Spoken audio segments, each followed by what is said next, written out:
Добрый день, уважаемые садоводы, огородники! Сегодняшнее видео будет посвящено теме черенкования и размножения туй. Сегодня я сначала покажу, как я режу, обстригаю туи. Туи нам нужно подстричь с одной стороны забора, со стороны соседей, так как туи свисают на их территорию и немножко им мешают. И чтобы не пропадали эти веточки, черенки, жалко выбрасывать, рука не поднимается. Материал для черенков, для черенкования и посадки очень хороший будет. Ветки мощные, пушистые.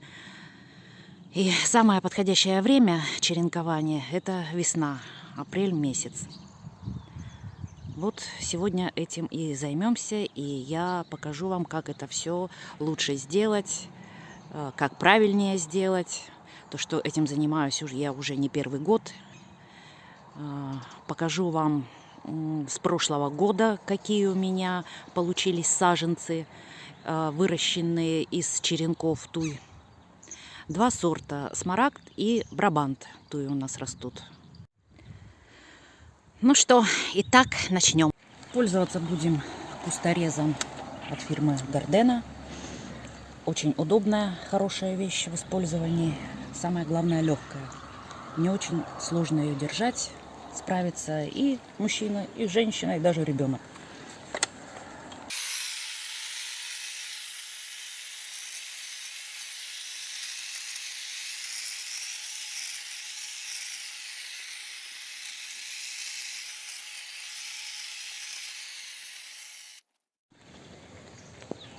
Вот что получилось у нас. Туи подстрижены, ветки удалены. Материал для черенкования готов. Часть отдали соседям, часть выбросили. И ну вот, я навыбирала, оставила такие вот черенки, такие веточки. Сейчас буду их сажать в землю на укоренение. Нижние ветки я обламываю, эту оставляю. То есть получается у нас здесь и здесь пяточки образовались. Здесь то же самое, чтобы сцепление было с землей. Вот пяточки. Можно еще меньше делать веточки, готовить для посадки.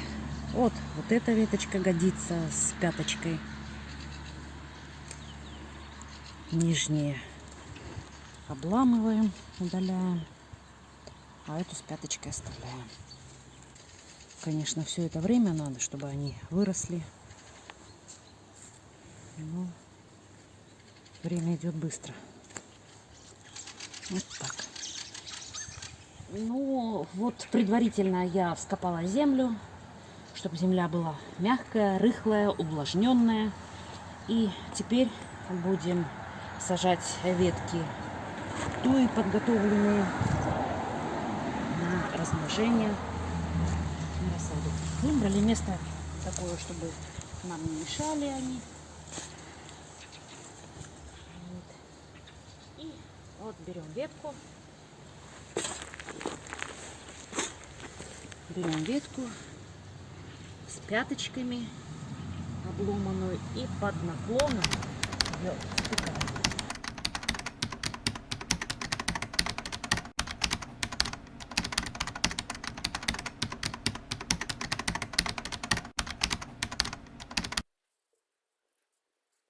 Все, конечно, не приживутся, не пойдут в рост, но 50% это точно. Потом надо будет сверху закрыть его тросилом, то есть спанбондом. Заглублять буквально на сантиметров 5.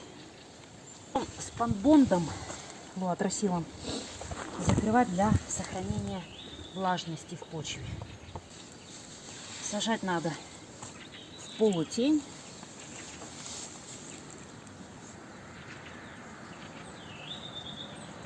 яркого солнца на них не попадало. Сегодня я показала вам, как легко и просто посадить туи, размножить туи при помощи черенков. Это самый легкий и простой способ. Многие говорят, что нужно замачивать черенки на 12 часов в корневине, либо обмакивать срезы черенков в этом средстве, а потом сажать в землю. Ну, я не стала заморачиваться, они и так хорошо укоренятся и приживутся. Вот. Нужно время. То есть уже к осени будет виден результат. Также еще хочу заметить, что не обстригала верхушки, как многие рекомендуют и советуют, у туй, у черенков. Это делать не обязательно.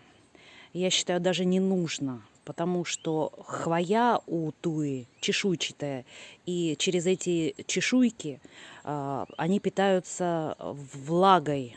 Эти чешуйки вбирают в себя влагу, и эта влага проникает уже по стебельку, по стволику, поступает она к корням.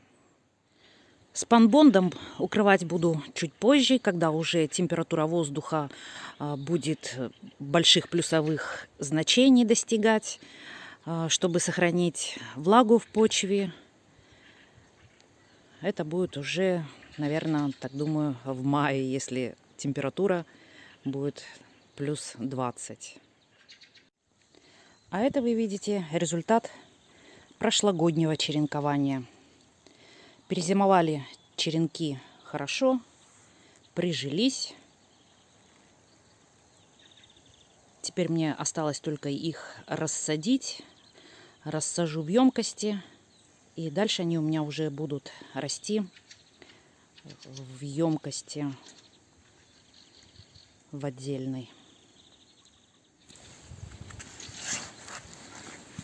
Ну вот, сейчас покажу вам,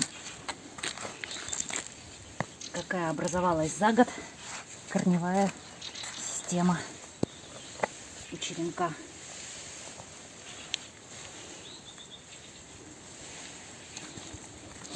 Вот, все в корнях. Вон какие хорошие большие корни. Уже сформировалось растение, кустик. Вот теперь будем его пересаживать в емкость.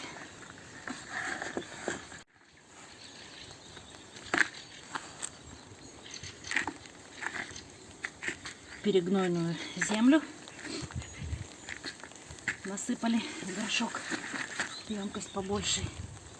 И вот этот кустик с хорошей развитой корневой системой на доращивание сажаем.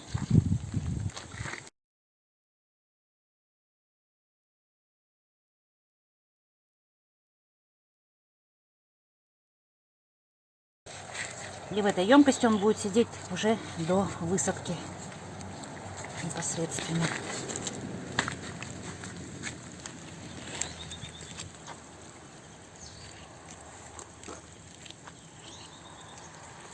Вот такие кустики получились из обычных черенков.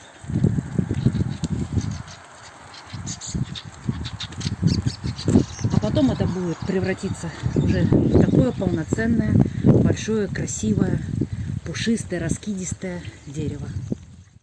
Так что пробуйте, уважаемые садоводы, экспериментируйте, не выкидывайте, не выбрасывайте обрезанные веточки. Они вам пригодятся, они украсят, озеленят ваш сад.